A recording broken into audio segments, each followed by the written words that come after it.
economy and clearing up the mess which the removal of subsidy and the floating of the naira to dollar rate, the foreign exchange rate has brought to us. So how might this recent policies address the economic situation, the economic environment as of today? Well, whether we like it or not, it has an effect on today's economy, and the effect we are looking at is to ease the ease of doing business. We are looking at bringing up tax policies that will ease the ways of doing business, is what it takes to pay tax, what it takes to collect tax, and bring more people into tax net. And this, at this point, is looking at what to tackle the inflation rate and to strengthen the naira. There is no way the CBN can do it all alone, and there is no way the Ministry of Finance can do it all alone.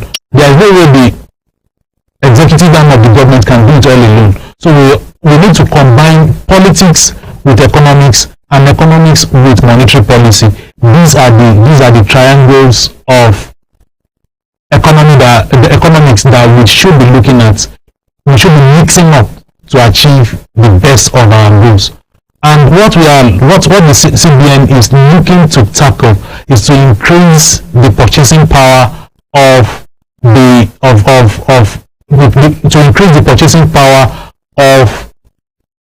the citizenry, to increase the ease of doing business in order to gain more from the businesses, to reduce to strengthen the naira, to strengthen the rate at which naira is being exchanged at the international market, and equally to increase the productivity, the production capacity of us as Nigerians. So those are the points which the CBN is looking at achieving within the space of the roadmap. And the roadmap has its own short-term, medium-term, and long-term effects. And the medium-term is looking at mapping up the effects of subsidy removal and the forex policy of this current regime, while the short-term is looking at intervening into the forex, into ensuring that the forex, the foreign exchange rate is not, the value of naira is not depreciated further, and in one way or the other strengthening the cost of importation. So those are the critical areas where the CBN policy is targeting and looking at achieving. Okay, so let's look at the past governor, the past CBN governor, and the present CBN governor. Can you say they're taking the same direction, or at which point did they take different paths, and which is better for Nigeria? Even though the situation, the economic situation as of now, and when the former governor was at office, is different. Well, I wouldn't like much to delve into the comparison between the two governors, but let's look at their policies. The last regime was targeting artificial sustenance to the economy. What I mean by artificial sustenance to the economy is that the regime was trying to hold on to the increasing devaluation of the naira, trying to artificially hold on to it. While trying to hold on to it artificially, it's creating a wider window, a wider gap between the official market rate and the black market rate. This wasn't healthy for the business around that time. So it gave people who has access to the central bank more power than those who are operating the black market. And those who are operating the black market are equally doing business within the same environment which Nigeria is doing business. So that aside, the central bank governor of the last regime tried to intervene directly, trying to provide capital directly to the agricultural sector and to many other sectors in order to boost the economy, not knowing that this can be subjected to corruption, and which, though we don't have concrete evidence as of today, and I believe that is subject to litigation, is exposed to corruption and abuse of whatever process we have on ground. This current CBN governor is looking at partnering, and which I believe is user friendly. When you partner with people, easy bonds and treasury bill that address the needs of the citizenry, and making sure that they participate in the process, in the policy process. It will bring a user-friendly environment, whereby the policy is being owned by the users and is being driven by the users, not that it's being hijacked by people of interest. We have games of interest this time around. When you have a strong interest overriding government policies, it becomes difficult to manage the strong interests. As good as the wide exchange rates policy, keeping the naira rates, the value of naira down to something like 530 naira as of the last regime, as good as it was, in order to make sure there is a constant value for exchange rates, as good as it was hijacked by stronger interests, and the stronger interests overwhelmed the policy. So as good as the direct intervention was, then it was hijacked by interests that are stronger than the policy. So when interests are not embedded into practices of business, it becomes difficult to manage. So we manage interests in Nigeria. If we leave people's interests out of what we're doing, and we consider the book or the literature understanding of the policy, we can see interests overriding the policy and taking out the advantages. Wherever you see money, you see interests flowing into that. But wherever you see value, you see businesses flowing towards that value. I think this current CBN governor, with all due respect to efforts being put in place by the previous and current regime, they are trying to consider the fact that interest should be considered while doing businesses within the Nigerian space. One of the interests to be considered are the gap in exchange rates, which has been closed. One of those interests are the rand tripping that occurs within the subsidy regime, which has been closed up. What we are looking forward to the Central Bank of Nigeria and to this current regime is to ensure that the Dangote refinery takes off, which will reduce a chunk of our import rates, and to domesticate most of these companies, to create an enabling environment for businesses to operate. One of those enabling environments is to make sure that the infrastructure within the country is top notch and can pull the weight of our businesses, of our economy, and to ensure that there is a stable rate within our economy. When I mean stable rate, inflation is well kept at a single digit. We should be approaching a single digit inflation rate, and we should be approaching a reduced exchange rate. This will keep our prices fairly constant and will reduce uncertainty and instability in the economy. When we do this, it will create an enabling environment for businesses to operate within our most productive nation. And one of those things that we are expecting from the central bank and this current regime is to increase the rate at which Nigerians purchase Nigerian goods. This will involve many other agencies, one of which Standard Organization of Nigeria is one, National Orientation Agency is one, and many other agencies that will play their part in ensuring that Nigerians patronize made in Nigerian products. Most of these made in Nigerian products are strong, and trust me, Nigerians are ready to patronize made in Nigerian products. It's the importers that are pulling the strings of this importation. If you make made in Nigerian products available, people will buy because it's made in Nigeria. A typical example is our rice. We produce real remains in Nigeria.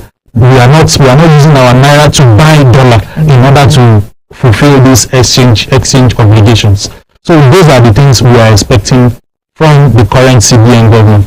And during the roadmap, which was presented during the CIBN program, it was stated that some items were banned from the exchange window. That means CBN will not fund their foreign exchange. It made clarification to why they were withdrawn from the exchange window. Whether you like it or not, people find a way around effects. That's what I mean by gain of interest. At the point at which these were banned, they left the CBN policy that restricted funding of these products. They found a way around it, and this product finds its way into Nigerian market. Who is losing at this point? Nigeria is losing because we are not paying the import duty. Instead of paying this import duty, we pay to other countries, and these other countries benefited from it, and it's still finding its way into Nigerian market. What are we trying to achieve? Is it to just ban it on paper while we consume it in reality, or just throw it open and make sure that it's well controlled? That speaks to a lot of things that we need to do in Nigeria as a whole. We have some body parts, vehicle body parts that can be made in Nigeria. The plastic body parts of cars can be made in Nigeria. Some other parts that are imported can be made in Nigeria. And we have some other vehicle manufacturing plants in Nigeria which this local material can supply. Then we can export a complete vehicle outside the country. Apart from this, we can equally consider manufacturing what we think demands much of our foreign exchange. If you see that this particular product is demanding much on our foreign exchange, we should look at componentizing it, manufacturing whatever Nigeria can manufacture within it, and bring in the other products for copying within Nigeria. I believe that CBN and the political class has a lot to do within the economy of Nigeria. Like I told you, we have 3 triangles to whatever we want to achieve as the roadmap. The CBN cannot achieve whatever we want to achieve all alone. It needs the Federal Ministry of Finance in terms of fiscal policy. And both CBN and Federal Ministry of Finance cannot achieve whatever they want to achieve without the political class. The political drives the economy, and the economics equally drives the political. So the economy relies on both fiscal and monetary policy. So as you were saying, it's interesting that in Nigeria, we don't have the continuation of whatever policy this person in office has put in place, and then the next person comes and then he changes it all the way. It's in our executive cadre, it's in every cadre. So do we need to overemphasize the need for continuity? Because this can be good for Nigeria, and it doesn't mean because the top person, that's the organ at the top, is being changed, that means it no longer should apply, and the next person, the next organ at the top, needs to also put in place something different, even though the environment is the same? Well, continuity is a problem facing Nigeria as a whole, and the critical reason for that is frequent change in political leadership. We should allow the party to play much role in determining what the politics of Nigeria, where the politics of Nigeria is heading to, where the political economics factors of the nation is heading to. If we don't surrender that to the party, it will be difficult for us to know which direction we are facing. This is critical about a lot of abandoned projects. If you look at River State, you see a kind of abandoned project in terms of rail track construction there. If you look at a lot of places, if not for recently that's very power projects, it's been completed. You see that it was an abandoned project still for a period of time. We have power dams that have been abandoned over the spaces of Nigeria. We have the Kere Dam that has not been constructed for a long period. We have a lot of abandoned projects. Why should we have that enormous abandoned projects? It's because of the political drivers of these policies. I told you the other time that we have three factors constituting to economic drive, one of which is the politics. And quite unfortunate, the politics drives the other fiscal and monetary policy. So if we have the political class harmonizing their policy, it will be better for us as a nation. One of the example, or a typical example, is Lagos State. Lagos State has experienced a kind of continuity in its leadership, and that has a kind of helped them. Even when you don't want to agree, you see the kind of developmental rates that Lagos is experiencing, and this has now spilled over to Lagos State and even to a part of Ondo State, which is good for Lagos State itself. Can we replicate this? If we are going to replicate this, is either we have the political party driving the policies, or we allow a kind of council, a kind of cabal driving the policies. But the risk of having a kind of caucus driving this kind of policy is that immediately there is another caucus that supersedes that, or another power play that supersedes that. All the policies will go down the drain. So why not leave it to the political parties? In Nigeria today, both major political parties and the smaller political parties, what structure do they have? What policy do they have? What will they see that when APC is in government, this is what they stand for? When PDP is in government, this is what they stand for. That's the policy we are expecting, not business as usual. Take the power and run it as you like. Funnily enough, we left APC and we're still at APC, but a lot of things have changed. We'll go on a short break. We'll be right back. Do stay tuned. Thank you.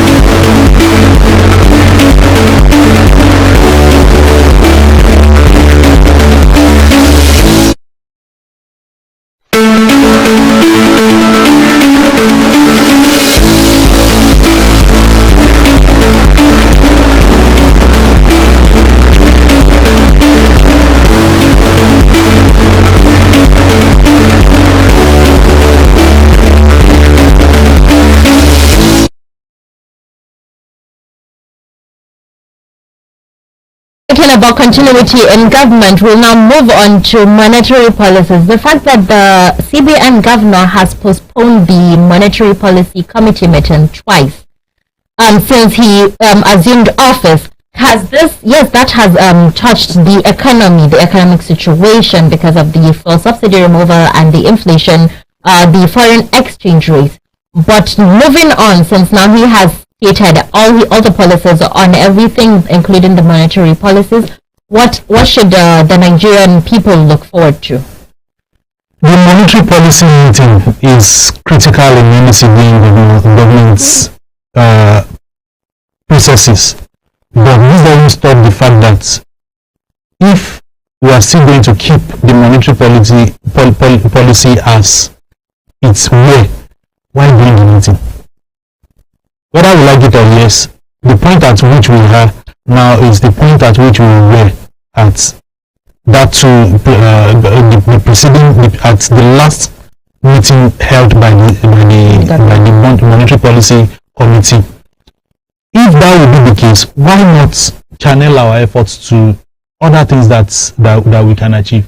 I believe that the central bank has its reasons for not engaging the country in the monetary policy meeting. But if it were to be very necessary and very critical to the directional part of the economy, it will have definitely been held. That being said, the effect of this on the nation would have been evaluated and reviewed to see if it has a critical effect on the nation. The effect will have been if there is any change. But if there is no change, the effect is just as business as usual. Because the NBC, the National Bureau of Statistics report kept telling us things about inflation, things about exchange rates, things about commodities within commodity index within the Nigerian economy. If there is any need to react to these factors, I believe that the monetary policy meeting should have been held and would have been held. If it is not necessary, why holding it? Except if there is any law being violated at this point in time. And I believe that the laws guiding the central bank would be subjected to legislative debate as soon as possible.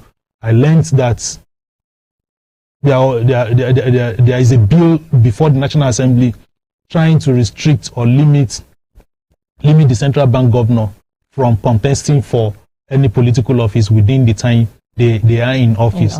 And we are considering many other things. Maybe holding the monetary policy meeting will form part of the CBN law reform.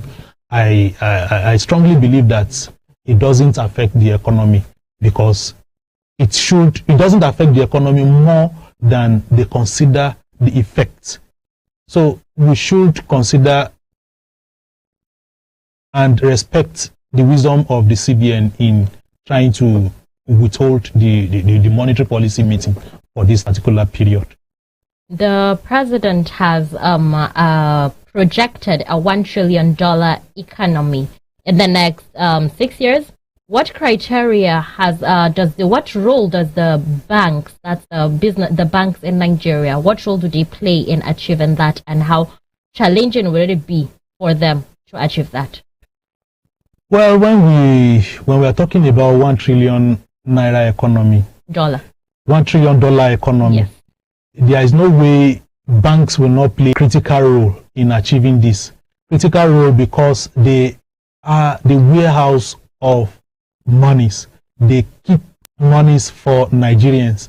They push monies into the economy and mop up. They are instruments of mopping up monies from the economy, and this is where the interest rates plays out.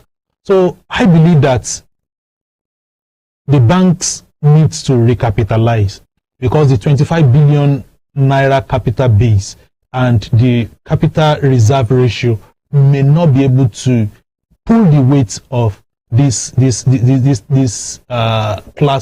world class projection. And in doing so, I believe that there will be a lot of injection of funds into the economy. There will be a lot of foreign direct investments which will be attracted into Nigerian economy. So without a functioning bank, a well-functioning bank, a well-infrastructured bank, a well-regulated bank, it will be difficult for banks to carry the weight, to shoulder the weight of this 1 trillion naira economy. 1 trillion naira economy as of today's exchange rate is not a joke. We are talking about 1,000 trillion naira economy. 1,000 naira trillion economy. That's 1 zillion economy. So we should have a stronger bank that can carry the weight of this economy. We look at the platform, we look at the policies, we look at the policy statements in terms of bank charges, we look at how they sustain transfers, we look at the customer protection and customer care of these banks. We look at the physical structure and the infrastructural structure, the technical aspect of the infrastructure. That's the ICT. We look at how well protected they are, how strong are they to shoulder the weight of this. Then can they carry the weight of the inflow and outflow of funds within that period? So I know that the central bank governor is looking at increasing the capital base of these banks. And what we are looking at in terms of the capital base is subjected to indices from the economy and the indices from the projection. As this is going on, we are expecting the central bank to bring up its own policy in terms of increasing the capital base. In trying to do that, we see mergers, we see acquisitions, like we saw in Solido era, when banks were acquiring each other, merging together, buying each other, and trying to see that they meet up with the 25 billion naira capital base. How can balance between regulatory measures such as unremunerated cash reserve ratio and creating an environment conducive to economic growth and boost investor confidence in the economy? The CBN has a lot to do in achieving this. CBN has a lot to do in improving the investors' confidence, in improving in balancing between being a regulatory authority and being a monetary policy monitoring organization. These are the two flanks which the CBN has the mandate of achieving. In doing this, CBN will look critically into stakeholders' needs. When I mean stakeholders' needs, we're talking about the government, we're talking about the international community, we're talking about the local community, we are talking about the citizenry themselves. We look at what we need, what they need in satisfying these communities. I believe that foreign investors as international stakeholders, they need their funds to be protected. They need the repatriation of their funds to be well protected. What I mean by repatriation of their funds is not limited to portfolio investments, but we are talking about infrastructural investments. If I want to dispose my infrastructural investments, is Nigeria lucrative enough to see buyers for it?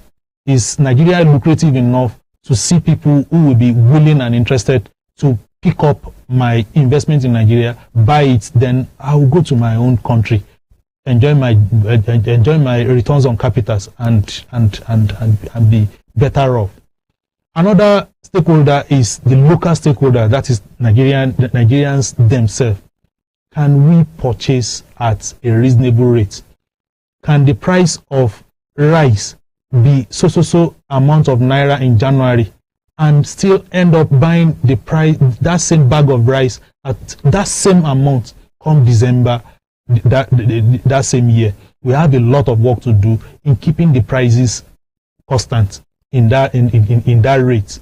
And while doing that, CBN cannot do it alone, because we have a lot of factors playing out to achieving this, one of which is insecurity, one of which is the political factor, political stability, and one of which is our appetite for foreign goods, one of which is the tax policy itself. We have to achieve a lot. We have to look into achieving a lot of factors surrounding this critical objective.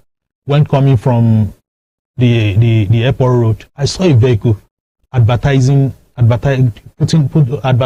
its product. It says advertise here.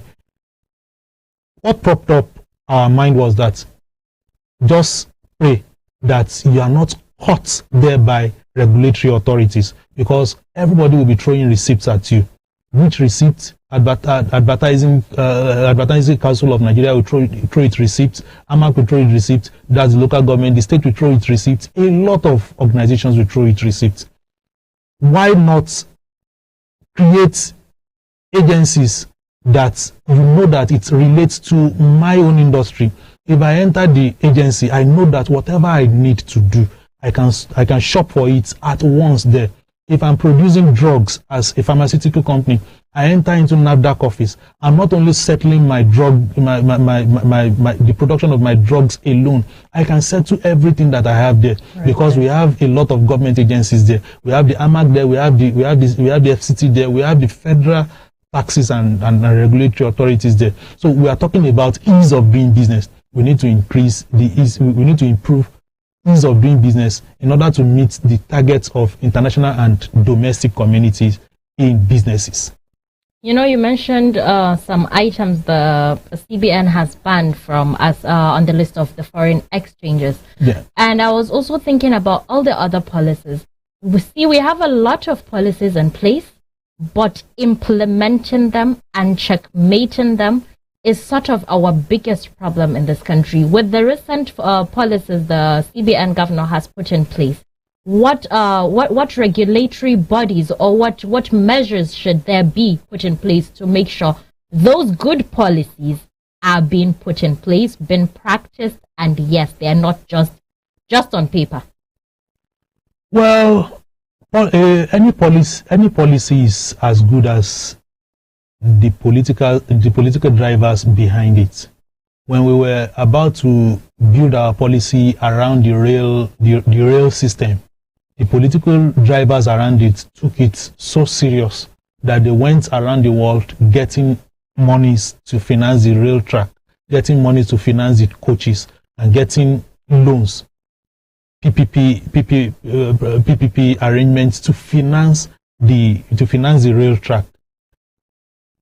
If government is interested in this policy, if they are sincerely interested in this policy, they will push the policy. And I believe that it's not a matter of the agency.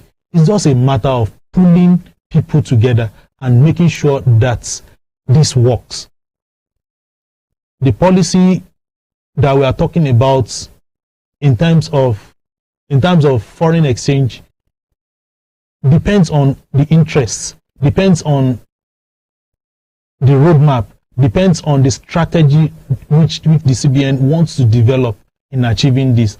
This will determine the agency that will shoulder the weight of achieving this policy. So it depends on the ways and manner that CBN want to use in achieving this particular policy that will determine where the policies will be domiciled.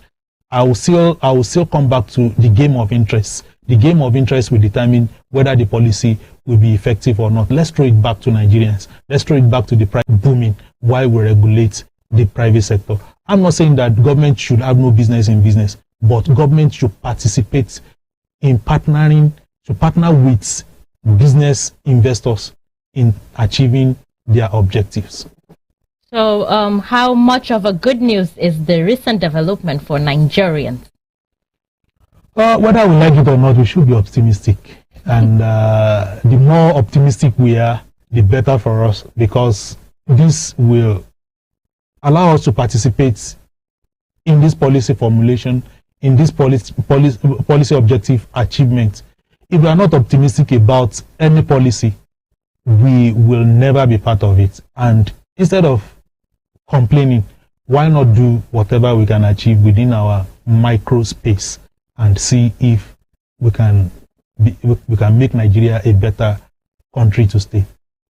That's to you, Nigerians. Do stay with us. We'll be right back for the Tidbit Business Tip segment from Mr. Joel Joshua. Stay tuned. Thank you.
I cannot be.